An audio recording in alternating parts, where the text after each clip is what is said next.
नमस्कार दर्शक बंधु आज सकाळ सेप्टेम्बर 2025 सबुठ बड़ खबर उपर नजर पकाइबा।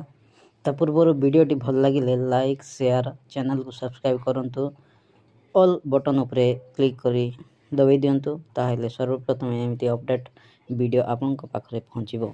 वर्तमान सूचना अनुसार बंगोपसागर आसुची भयंकर बात्या उपकूल रे रचिब तांडव जना पड़ला। आसुची बड़ बात्या प्रशांत महासागर ला निना प्रभाव रे बात्या संभावना सृष्टि करुछि, जहाँ ओडिशा पई एक बात्या आशंकार सूचना देउछि। यह अक्टोबर मासरे बंगोपसागर रे बड़ बात्या सृष्टि होई पारे, जहाँ ओडिशा रो उपकूल अंचल को प्रभावित करि पारे।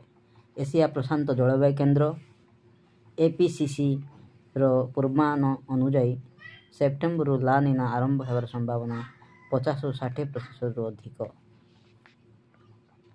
ला निना होची एक जलवायु घटना जो प्रशांत महासागर पूर्व भाग संपूर्ण फारे फेस तापमात्रा SST साधारण कम हुए।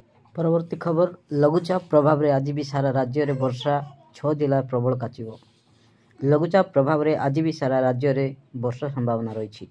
सब जिला पई येलो वार्निंग जारी होईची, हेले 6 जिला रे प्रबल वर्षा संभावना रही।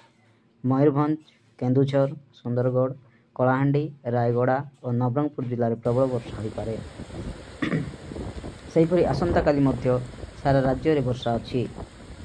मयूरभंज, केन्दुझर, सुंदरगढ़ सह गंजाम, गजपति और रायगड़ा जिले में प्रबल वर्षा पर येलो वार्निंग जारी कर पाणीपाग विभाग।